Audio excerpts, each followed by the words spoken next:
Hello everyone and welcome to this week's talk show. I'm Molly and we have Rob here too. And we also have some special guests lined up for you as well. But first we'd like to talk about our members club. Now it's been going for about 6 months now, isn't it? Half a year. Yeah, just under 6 months. They launched in July. And it's gone really well. So obviously if you're in the members club, we have so many perks at the moment already. Like for example, you can hire this beautiful space, our classic lounge. We have events where you guys can come for free and also at discounts. And they also get discounts over our competitions as well. Yeah, so 20% off competition, storage, apparel, anything really. So many bits and bobs, and we just want to add to that now as well. So the team at Bridge Classic Cars have created a brand new publication. Driver. Now, Rob is very excited about this, and I am as well. This is the first time that I've seen the whole publication, and it is beautiful. I was so impressed. So please do tell us about it, Rob. Yeah, so this was an idea that kind of got floated around a little while ago. It was probably just before the Members Club launched, about putting something like this together.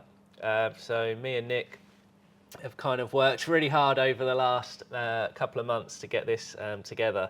So today, you would have got this in your inbox. It's the first issue of Driver. Moving forward, there'll be 3 a year.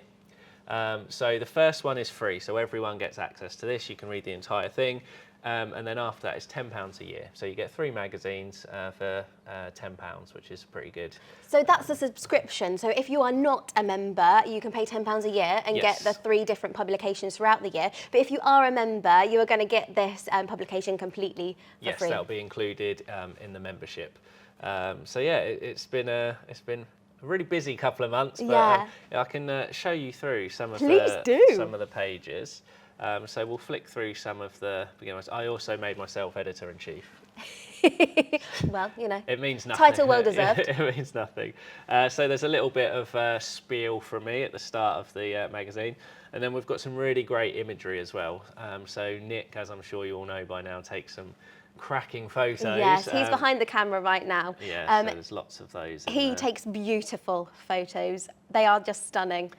So a lot of the stuff in here will be kind of driver exclusive, so you won't have seen this content anywhere else. So there's articles, so this one's from me about the future of motoring and sustainability. Again, a few more lovely images from Nick. So the articles go on and we go through. We've chosen 3 of our favourite YouTube videos from our YouTube channel. Now, because this is a digital publication, you can click on here and it will take you through to our channel. So all of the links and everything work in here. We've got an article from Nick about the story of the Dino. And then we've also got some lovely, more lovely photos, a bit about competitions. And we've actually got Elisa Artioli. So she's the namesake of the Lotus Elise. She has very kindly written us an article in here about one of her recent road trips with her company Delightful Driving. And again, these are some really stunning photos from her as well. And then I think this is probably a good place to stop. Yeah. So one of our advertisers for this is Coachbuilt Whisky. We actually have Max here from Coachbuilt Whisky chatting with us today. So I'm going to talk with him and maybe do a little bit of tasting of the whisky in a little while. But yeah, so at the moment, people can't advertise in the magazine themselves, can they? You've actually specifically asked people to advertise. So we want to keep advertising to a minimum. Yeah. So anyone who advertises in Driver will be invited by us to advertise. So Coachbuilt, we've worked with them before. We've obviously got a couple of bottles behind the bar. We're going to look at a limited edition one shortly. So yeah, it made sense for Coachbuilt to come on board with this one. And this has kind of been a long time coming for you, hasn't it, Rob? You've been really excited to kind of knuckle down and get this magazine out there to the masses. So I think it's going to be something that's very special, and I can't wait to sit down and read it because I've not had a chance to do that yet, and then see what happens next. Well, it'll be in your inbox right now. It's all online, so yeah, click the link in the email and you can read the whole thing. But now I'm going to be joined by 2 very special guests. So I'm now welcoming my two very special guests. So we have Mike O'Connor. You may know him on Instagram as Suffolk and Fast. You have a wonderful sculpture company and you've started a new venture as well, which you'll learn about a little bit in a second. And I'm also welcoming Max from Coachbuilt as well. So guys, it's quite lovely. You just had a kind of little meet before we came on camera and you seem to have a lot in common already. Yeah, I think so. We've been talking a lot about stuff we've been up to. We couldn't stop talking. We've delayed the start of this for about an hour, I think. Which is just lovely. So, Mike, it's brilliant to have you back here at Bridge Classic Cars, having a little chat. So can you please tell us a little bit about yourself and this beautiful sculpture which is next to you, because it is live on the Bridge Classic Cars competition's website right now. So let's just have a little kind of info about yourself. Thank you. I started Heritage F1 12, 13 years ago and worked in Formula One for all of that time now. We was demonstration drivers for had an Arrows FA15 and a Sauber C30, and just until COVID hit. And beginning really of that time, I started producing sculptures. Usually I studied art as a degree, and I produced the sculptures out of the parts, the race use parts from V8 and V10 exhausts. They're now in F1 arcade all around the world. I was lucky enough to develop the reception piece, 4.5 metre long sculpture for the entrance of the F1 exhibition when it launched in Madrid, and it's really taken off. And we stocked some of these in the retail outlets for Formula One, but they're quite expensive. So we developed now moving into launching a new brand at the beginning of the season for 2025, which is RESS, R-E-S-S. Which is our jewellery brand. So we make jewellery, plant, of all entirely made from Formula One cars. So this is 1 gram of Michael Schumacher's 1991 car on a strip of Kevlar, which is from a wheel tether of a race-used F1 as well. The bangle here was made as a driver ID for Heveningham Concourse, made entirely from Lewis Hamilton's 2016 car. They've proved really popular. We're launching globally really for the beginning of the 25 season. So a bit ahead of the curve, but you guys had raffled one of the pieces as well. Fingers crossed. Yeah, we have a beautiful piece of yours, a gorgeous pendant, which is just so beautiful. I love the way that you have created kind of new life for these car parts, which are really special, and people are really going to kind of relate to them and go, wow, I've actually got a little piece of history in a bracelet or a necklace or a sculpture. That's what we found. We found quite a few people. The piece you have is 3.5 grams of Michael Schumacher's Benetton 191 chassis number 6, which was his first point scoring car. He first drove for Jordan in 1991 in the 191, but didn't finish a race, was then headhunted by Benetton. So this is the first car that Michael actually took to a finish, and the first podium car for him. And it's 3.5 grams polished in a little cuboid shape on a necklace, but also comes with a nice stand to mount it on. We found that interestingly, a lot of our clients split. Our female clients wear the jewellery, our male clients put them on the desk at work and tell everyone that comes into their office what it is. Yeah, it's interesting. It's a little piece of history, so nobody else is doing that yet. So it's wonderful, it's wonderful. And we also have Max here from Coachbuilt. Now, there's a little bit of an F1 connection between you guys because Coachbuilt is founded by Jenson Button. It is indeed, yeah. I think you might notice my official tasting jumper. We started about 2-3 years ago. George Koutsakis is one of our founders. He met Jenson at an event of some sort. I think they got about 17 whiskies deep and decided they were going to make a whiskey together. So it started with our build number 1, our core range, and then the opportunity to do a partnership with Williams Racing kind of came along. So this is our first expression for those guys. It's an 18-year-old blend finished in sherry cask and ex-bourbon casks. Wow. We'll all get to do a little tasting of that later. And then it's Christmas. Yeah, it's acceptable this time of day. Autumn and winter spice in there. It's almost as if it's perfect. It's planned like that, isn't it? So, and then the later on next year, we'll be releasing the FW14 as well. So it's all very kind of topical, you know. Yeah. I think like as I said earlier, we'd love to do a more recent one, but Williams fortunes haven't been too hot the last few years. So, because did you mention? Do you have one of Williams' racing? We've got some parts from that we haven't released yet. It's FW18, I think it is. I have to check. An oil cooler from backing period that we would be making jewellery from at some point in the future. So, Well, lovely, another little Yeah, connection there as well. we'll be having a chat about that later. Definitely. But this specific sculpture here, which is live at the moment, so it's Sergio Perez's, yes. part of his car. While we're recording this, he's still a Red Bull driver. I don't know how long we're recording for. But I'm a big fan of his. Met him a couple of times at Monaco, actually, quite a funny story. But I drove his 2011 Sauber, his first car, and this is one of the spare exhausts from it. A lot of people don't realise that the exhausts are actually a race consumable, or pretty much a race consumable. So each time the car is raced, the exhaust is taken off and taken away. And is then, it can't be recycled because it's Inconel, you can't really do anything with it. Right. They're just scrapped, whereas we keep them, make them pretty. Yeah. All I've done to this really is mirror polish it by hand, takes a lot of time because Inconel's a very, very hard metal. And then gold plated, 24 karat here, fading in to mimic the heat discoloration it had when it was used. So it would be silver at the tip, and then anyone that's seen a race manifold will see it blues at the bottom. So rather than putting the blue back on after I polished it, we used gold to make it special. This is 2011 exhaust, V8 obviously, one of the last of the naturally aspirated era of Formula One, which is the noise we all miss on a Sunday afternoon. It's just not the same anymore, is it? No. And we can't, I've tried, I made a piece for a very famous driver at the moment's father from a V6 turbo manifold from his first car, and it was a lot of work because I had to then resculpture everything to put it into make it into a nice Sentinel shape, because it's just 6 branches going into a turbocharger. You can't do anything with that to make it pretty. So that was a one of one, but we won't be doing that again. What we're passionate about is the V8 and the V10 pieces. This is a Ferrari piece. This made 19,000 RPM scream in 2011.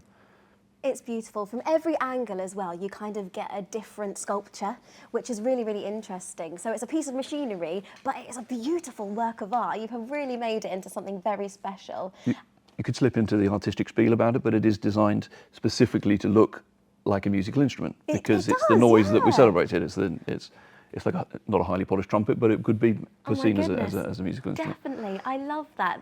The different layers of the piece just grows and grows and grows every time you look at it. You need to take a book out of Heston Blumenthal's book when he used to do tasting menus.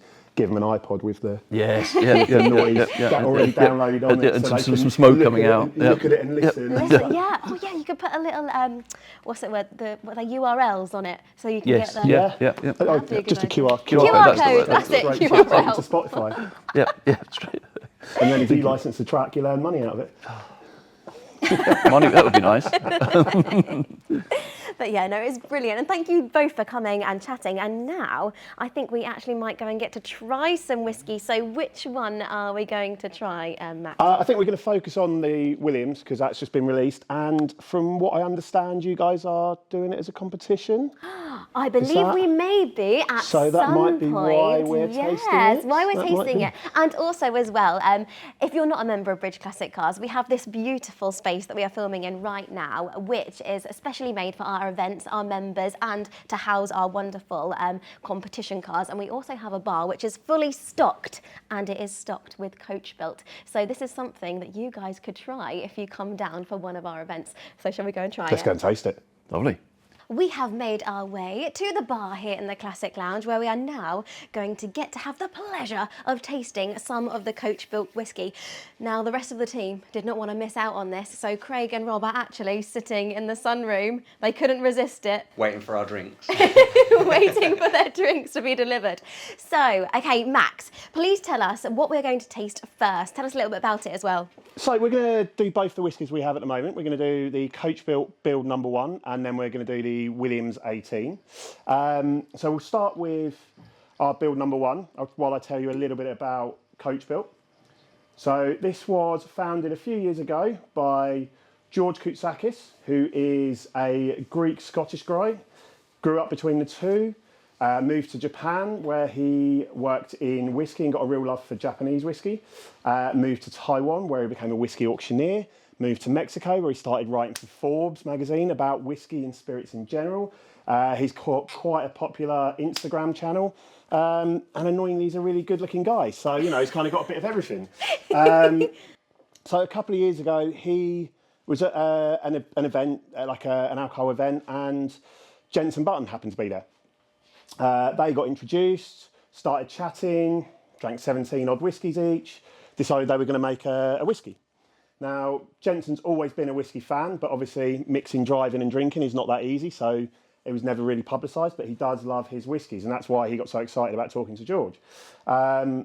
George loves blended whiskies. Right. Now, very quick little lesson on that. You've got 3 types of Scotch, really. You have single malts, which is what everyone thinks they want to drink. That's the really expensive stuff. That's a whiskey that is made purely from malted barley from a single distillery. So think of your Glenmorangies, your Glenfiddichs, your Macallans, they're the big boys. Then you have a blended malt. Now this is whiskies from different distilleries, purely made from barley, malted barley, but different distilleries, and that's all blended to make a particular flavour profile. And then you have the lowly blended whiskey. Now, because George worked out in Japan, they are known for doing some fantastic blended whiskies, and he kind of wanted to bring that across to Scotland. If you say to someone, particularly of the older generation, you know, it's a blended Scotch, most people go, oh, okay. Because they're used to stuff like Famous Grouse and Teachers and Bells. Nothing wrong with those blends, but they were aimed at a particular market and a particular flavour profile. So really, when you think about your like Johnny Walkers, your Johnny Blues, your Johnny Greens, your Johnny Golds, that's the higher end blended Scotch. And as soon as you start to get into that realm, you're like, oh, yeah, this is pretty good. And the advantage of making a blend is you get to pick the flavours you want. So you blend to a particular profile, which is what we've done here. Ooh. So, Mike, are you a whiskey drinker? Can I be honest? Yeah? please. Please do. So I think the last whiskey I had, which is going to make you cringe, was probably a Jack Daniel. Oh, okay. That's all right. People love I mean, it. this just needs some coke in it, I think. Yeah, I mean, you're right there. I'll take this one over to these guys. So yeah, Jack's obviously a particular style. I mean, Enjoy, the first cocktail gentlemen. competition I ever entered was for Jack Daniels, so I've got a bit of a love for it. Yeah, the only problem is they now do something with McLaren, so they're a bit of a That's a rival to us. bourbon, isn't it? Yeah, a bourbon. Bourbon. A bourbon is a biscuit. All right. Now that I do like. Who doesn't? So this is back to it. This is a blended Scotch. So we use single malts, but we also use what's called a grain whiskey. Now, grain whiskey does 3 things. It adds a bit of flavour and texture. It marries other flavours together, but it also keeps the price down. Okay. So there's another whiskey on the market that I actually quite like, but it's very different. It costs twice the amount that this does, purely because it's malts in there. It's blended malts. There's no grain in it. By putting some grain in it, we can actually make this a very reasonable price. Retail on this is like £45, which once you taste it, I think you'll understand that that's actually incredible value for money. And I'll tell you the 3 reasons why that's incredible value for money. So let's go into the aromas and the taste, and then I'll talk a little bit about the brand and the story behind it. Okay, so I was going to ask you, I've never really done a proper tasting. So you see on television when people do a tasting, it's all like, ooh, la-di-da, ooh, la-di-da. How do you do it properly? So let's put it in comparison to wine. Now, if you think the average wine is, 11, 12, a big boy can be up to like 14, 14.5%, let's say 12% average. You go and smell that and you stick your nose right in and you go, take a big old smell. Brilliant, it's only 14%, 12%. You can do that. This is 46%, so it's almost 4 times as strong, 4 times as concentrated. So if you go like that and take a big old smell, that's it, you're done. You're done for the rest of the day. You're not going to smell anything, you're not really going to taste anything. So little trick if you do that, and you burn your nasal receptors, if you sift the back of your hand, it resets your, it resets your olfactory senses. So with this, what you want to do is kind of just go above it. Don't swell it too aggressively, but you do want to release a little bit of aromas.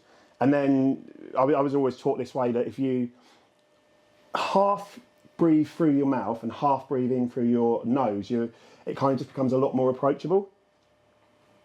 So when you do that, you can start identifying aromas. So now I'm going to put Molly on the spot, because she did a video about Coachbuilt a few weeks ago, and she made a big thing of memorising all of the flavours and aromas. So we're going to put her on the spot. So. Okay, so I think it's like aromatic spices. Yeah. Okay. Caramel? There's a little bit of caramel. I would say butterscotch. Oh, butterscotch. Is there some like citrusy notes There as are well? citrusy notes. There's a little bit of heather honey. Oh, that's posh. So we utilise all 5 regions here. Now, if you kind of picture this as a map of Scotland, we use Speyside, which is I think it's the most concentrated whiskey producing region in the world. There's 100 of distilleries there. That gives you like lots of fruit. We then use Highlands so all the way along. That kind of gives you, the particular whiskey we've used from there, kind of gives you a really grippy mouthfeel. I love that distillery. I'm not allowed to say what it is, but it's one of my favourite distilleries. Then we've got the Lowlands, which is a lot more subtle flavours and really well-rounded. Campbellton just gives you some big, bold, punchy, like whiskey notes, really. That's kind of what you associate with whiskey. And then the 5th region is the islands, and we use whiskey from Islay. And do you know what that does? Islay is kind of the whiskey that everyone's tasted when they're young, goes, oh no, I can never ever drink that. And do you know why? Burniness. Close. That's really, really good language. What do you get from burning stuff? Headache. Smoked. Smoke. Islay is known for its smoky whiskies, and that's because they use something called peat, which is all grown up in Scotland. I think you actually get some around East Anglia, don't we? We get peat there as well. When they're drying their malted barley in their kiln room, they use some peat to burn it, and it gives off this really strong smoke that you get like iodine and sea salt from it, and gives you a very particular aroma that if that's the first whiskey you ever drink, it's ruined it for you. So we use like a tiny hint of that. So when you do go into nose it, you get that hint of smoke at the beginning. Yeah. Then you get some like real tropical stone fruits. You get the aromatic spices you're talking about. Butterscotch. I've been told buttered crumpets, but I think that's just a little bit too much for me. I can't really taste the crumpet. Well, smell/taste. I don't get it either. Let's go in for a taste anyway. Okay. Yeah. Got it. Just have a little sip, roll it around your mouth, breathe a little bit of air in through it. The tasting you can do like wine tasting. Ooh, yeah. What are you trying to say about the whiskey? No, it's nice. You I just sure? made my eyes water. No, it's really nice. The first thing you notice there is that peat smoke. Yes. Like I say, it's a really, really strong flavour. Now, it's also the sort of flavour that no matter how much you love it, the first time you taste it of the day in anything, it's just like that. Yeah. It hits you in the face and that's all you get. So the first taste on this, you get peat smoke. Then you get that tropical fruit come through. Then you get a little bit of spice. And then as you swallow, you get this really, really long finish where the the peat smoke comes back. Yeah, I can you can still taste it. The tingling. the finish on this is incredible. It just goes on and on and on and on. And I think for me, that's one of my favourite parts about it, that it's never quite finished. Yeah. Now let's go in for just a tiny second taste again. Cheers. Cheers. Slancher. Do you notice that peat smoke has got a little bit more mellow? It really has, and it's kind of more fruity. What are you guys thinking over there? See, I like the smoked. That's the bit I pick up first is the fact that it's smoked. Yeah. Yeah, I think second time round, it's not as It's doesn't just- hit you as hard. No. Exactly. It's more. Not that it wasn't pleasant the first time. I feel like it's more pleasant on the second go. I think you and Craig are at two polar opposites there, so it Yeah. works differently Most for of the different time, people. isn't it? Yeah. So Craig loves that peat smoke, so that's the first thing. Yeah. For somebody who doesn't like peat smoke, the second taste is better. Yeah. I'm intrigued to know what a non-whiskey drinker Yes. thinks. It's nicer the second time. I agree. As you say, it hasn't got the ferocity, the second sip, that it did have on the first one. I'd need to know, I'd see what 8 and 9 are like. I think so. The second time you taste it, that stone fruit becomes more pronounced. Yes. You start to get like cinnamon apples come through in the spices. You get a lot more wood, but like that drying finish at the end. Yeah. Non-whiskey drinkers taste this, and I always make them taste it a second time, and then they're like, "Oh, so this is what whiskey's supposed to taste like." Okay, yeah. Nobody's ever explained whiskey to me. It's such a vast category. You were talking about Jack Daniels. That's technically it's a Tennessee whiskey, not a bourbon, because it's filtered through like these columns that have 10 foot of activated charcoal in it. So it's filtered through charcoal, yeah. and that makes it. It's called the Softer. Lynchburg method, I think, and that's what makes it a Tennessee over a bourbon. But you think bourbons are a lot sweeter than Scotch because they're made from corn, which is just a sweeter product anyway. The reason that this has that sweeter notes, those like real tropical fruit notes, and really the raisin, like that, you get some raisins as well, is because once we pick the blend, marry it all together, we then rest it in sherry casks. And we use Oloroso, which is a sweeter style of sherry. It's not full sweet, but it's not like it's not like the whiter, greener, drier sherry. It's quite tart. Yeah. It's an aged one that goes a bit more. It's a bit redder, so it has that sweeter notes to it. And we also use Pedro Jimenez. Now, I'm not sure if you've ever tried it, but that's the stuff that you pour out, and it's almost like treacle. It's dark brown. You get loads of raisins on it. I absolutely love the stuff. And if you ever make Irish coffees, Christmas is coming up. If you're making Irish coffees and you've got some Pedro Jimenez, whip that into the cream as well. Just float it on top. Sounds unreal. like a treat. So yeah, it is. It's absolutely fantastic stuff. So you've got, the reason I talked about the value for money with this, you've got peat smoke in it. You know, peated whiskies are just generally more expensive. It's rested in sherry casks, so sherried whiskies are generally more expensive. Yeah. And it's bottled at 42%. So whilst it's not like a full cask strength whiskey, you know, some of those you get a single cask from single bottlers, special editions. Some of them can be like 62, 63%. You get a lot of 58%.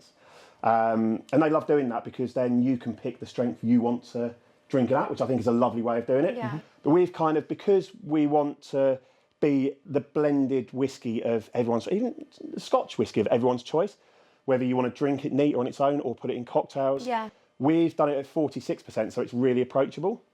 It's a bit stronger, like Jack, for instance, is 40%. So it's that bit stronger.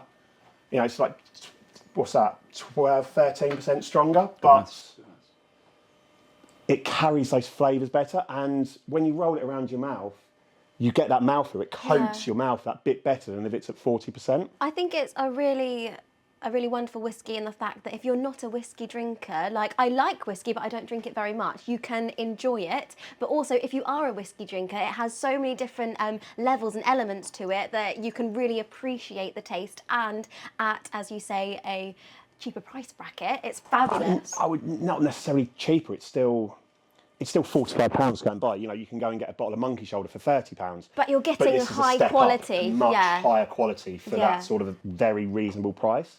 I was at a whiskey show in in Belgium, and a Dutch guy came up to me, and we were his first taste of the day, the first taste of his session. He's had a taste, and he's got a smile in his mouth, and he's walked away, like side-eyeing me with a smile in his little tasting glass. He's then gone and tasted a few, you know, cask strength, like I was saying, like 58, 60%. Yeah. He's come back an hour later and he's like, I like this. Another taste. And he's swirling, he's walked away smiling. And he's come back again about an hour later, right at the end of the session. He's gone, I like this. I want a bottle of this. And he's looking at the bottle and he puts it down and he goes, this is a card whiskey. Now I'm thinking this is like lost in translation. Talk about, what's a card whiskey? He went, you know, you go around to your mate's house, you play poker. You put this on the table, everyone drinks it. Yeah. I really like that. We talk about it being an approachable whiskey that whiskey drinkers and non-whiskey drinkers alike will drink. He nailed it with that. You put it on the table and everyone's going to taste it and enjoy it. They're going to find something they like about it. And that really shows in cocktails especially. I know last time I was here, I bought you a can of one that I'd made and you were like, very, very nice. Yeah. Unfortunately, I haven't got one with me today. And what's quite cool about this one and quite special is it is a staple in the Classic Lounge as well. So if you ever come to any of our events, you can have a little drink of this delicious Coachbuilt. But we also have a very special Coachbuilt, have a very special one. which is actually going to be a competition sometime in the new year. So tell us a little bit about this particular one. Well, I'll tell you, if you want to start opening it, I'll talk about it. And I'll do a little bit about the bottle. So George takes care of the blending and Jenson came on and he took care of the branding, really. So obviously there's a connection to Bridge Classic Cars. We're called a coach builder. Would you guys like to explain what a coach builder is? It's more sort of the woodwork and the metalwork, the craftsmanship that goes into making the body panels, that kind of thing. Is that best described? Yeah, I mean, Coach builder.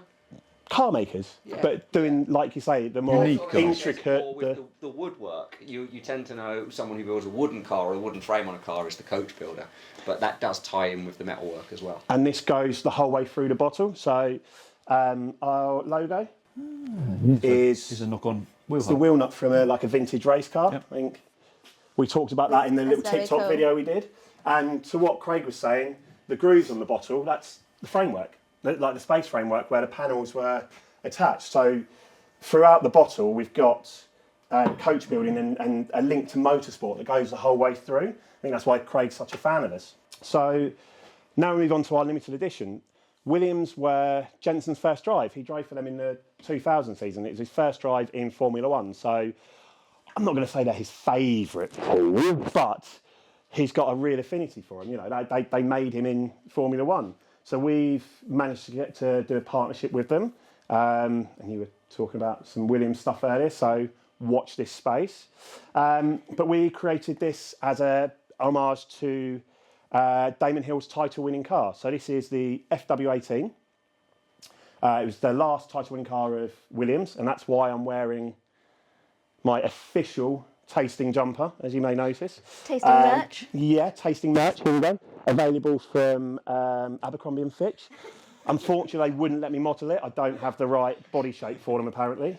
What that means, I don't know. I think the first thing you notice about this bottle is the colours. So you can see it on our capsule. It's the blue and gold of Williams. On the top, we've had the logo lasered in. Very nice. That's really, we wanted to keep the same bottle. That's us. That's our brand. You don't see Johnny Walker changing their bottle very often for something, so that's how we're doing it. But this is a little bit more expensive than our build number one, and that's because every whiskey that goes in here is a minimum of 18 years old. So again, we use blended malts and we use grain whiskey, and you can see I'm only pouring a small bit because it's quite special. Here we go. We utilise liquids from all 5 regions. Like I said, everything is a minimum of 18 years old. When you talk about aging terms in whiskey and in cognac in particular as well, they work a certain way where when you see that number on the bottle, it means that every liquid that's in there is a minimum of that age. Stuff like rum, the rum category does it the opposite way round. That means that there's some liquids in there that are that age. So if it's like an 18-year-old rum, there are some liquids in there that are 18 years old. Whereas whiskey and brandy has to be a minimum. It's like every liquid in there is that age. And so some of these could be 25, 30 years old. We don't fully know, but everything is a minimum of 18. And can I ask a question? Of course you can. Is it temperature related? I see we're all holding these as if it's a fine white wine, so as not to warm it, but should we be warming it? Oh, that's an interesting question. You drink it how you want to drink it. Whatever someone pours you, if you want ice in it, put some ice in it. If you want it in a warmer glass, like they notoriously do with cognac and Armagnac, put it in a warmer glass. If you want to put some water in it, put some water in it. You're the one that's got to enjoy drinking it. And you're not going to enjoy it if someone tells you to drink it a way that you don't want to drink it. Right. I always think you should try it neat, without ice, just at room temperature. Then you can isolate those flavours when you have put it in a cocktail. You can, but then actually, I don't want water in this. Or actually, an ice cube in this is going to be nice. It's going to release flavours. When master blenders blend their whiskies, and cognac blenders, they do that, they will generally tend to water it down to about 20%. Oh, okay. It doesn't tire out their taste buds, so they can taste for longer. Sometimes they've got to taste 100 different liquids to try and figure out what they're putting in their blend. So you can't be like 5 in and you taste. I've had 2 and I feel like, oh, my legs are going a bit funny. I don't know if I could do that. Exactly. I mean, they generally tend to spit it out. They don't. But it also doesn't. As I was talking about burning your olfactory senses, and at 20%, it won't do that. So that's how they blend. If it's good enough for them, it's good enough for me. Yeah, definitely. So, but to answer your question, this one, I might put a tiny bit of water in it because it's a little bit stronger at 48%. But I think when you're paying £230 a bottle, I might just keep it as is, you know.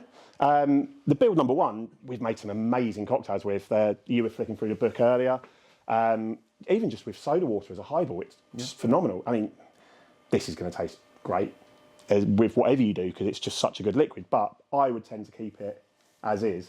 So take it away, Molly. I'm learning my new technique. So nose and mouth. Lovely. Yeah. Are we going for it? I was going to get your okay. aromas, your tasting notes, your nosing notes. Well, I feel like it. You're good. I feel like this one isn't as sweet as that one. No, so that's because it's sherry and ex-bourbon cask, so it's not got it's Oloroso, it's not got the Pedro Jimenez, that real sweetness, but it's got the bourbon in it. It's finished in a bourbon cask as well, so it won't be as sweet. I still feel like is it more like lemons? I mean, there's some tasting notes. Oh, is there some tasting notes on it? Okay. Savour the taste of victory. Oh yes, I can really taste the dark chocolate. Oh, and cinnamon leading the palate. Yes, it's really leading my palate. So on this, a lot of autumn spice. A lot of autumn spice, again, like apples, lots of cinnamon. To me, it does taste completely different from the other one. It's completely different. Oh, yeah. It's really, really different. I think it's grown up.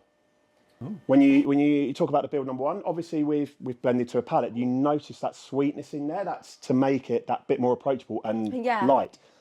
This one's just more complex straight away, isn't it? You're trying to identify more flavours. Well, I'm getting what I can't describe other than a little sort of a root beer, whatever it is. It's the flavour in a root beer. I'm trying to think what root beer is now. But, I mean, you get lots of vanilla from the. The vanilla bourbon is really known for its vanilla notes, and that's from the American oak they used to age it in. So you really notice that vanilla flavour come out, the dark chocolate, as you said. You get lots of spice. It's really woody again. Yeah. I think you notice that with the way it grips. It grips more to my nose. Like a red wine, you know, those tannins. That it's got that sort of going for it as well. I like them both. I do like this one more. But that's just That's a me. surprise, isn't it? I always like the most expensive one. Do you think she would have picked that if you hadn't known it was £230? No, I would. Now, so we can't give that one away in competition. Oh, what a shame. What do you guys think? Yeah. See, I think the 18-year-old smells fresher. Yes, it's more like... I would say less smoky. Yes. Than the other one. Yeah. But then I think when you say about that's more grown up, I kind of feel, I think whiskey's a grown up drink anyway. And I kind of think that the original Coachbuilt's fairly grown up anyway. Value for money on this. You're not something that's peated, something that's sherry casked at 40%. You're not going to get anything close to that for around the £45 mark. You're really not. But it has got those sweeter, richer notes that make it a lot more palatable, that make it a lot more approachable. I think this is. It's tighter. It's more closed. It's definitely more complex. As you taste it, the finish again. It's got a really long finish, but it hits every taste bud, doesn't it? On your tongue, you're getting it in all the different places on the tongue. It seems to be a lot more fragrance. Perfume is the wrong word in it to say, but aromatic. Aromatic. It's got a lot more fragrance to the second one. Definitely, yeah. When I smell them side by side, I can definitely taste this one smells so much more sweeter, and you're really getting those caramelly. You are butterscotch. Yes, really, really. And this one is so much fresher. Definitely, yeah. When you're side by side, the build on one, you get that little bit of leather about as well, like a car seat. Yeah. You really do. With this one, a lot lighter. It's a lot more top heavy. Like you on your tongue and on your nose, you get it more at the top. Definitely. Is that more lighter, fruitier? The spice, I can't get over the wood in this. I think it's that you smell the vanilla from the American oak. You smell that slightly oxidised sherry cask notes that you get. Yeah. I think that, very nice indeed. I had one of the guys that works with our distributors. I forgot my phone. He texted me the other day. He Instagrammed me at about 2 o'clock in the morning and said This one, the build number 1. Hang on, I'll get my note up. Where do we say? Coachbuilt paired with a lightly smoked cheddar and dried pineapple. Epic. Bleep. They were his exact words. Amazing. Well, thank you so much, both of you, for coming in. Mike and Max, thank you for giving us a little taste. We have very much enjoyed it. Brilliant, thank you. It's educational. So now what I think I need to do is we need to go and sober up before we do the rest of our day. So thank you so much for watching us on our talk show this afternoon. From me, Mike, Max and the rest of the team, we hope you have a wonderful rest of your day.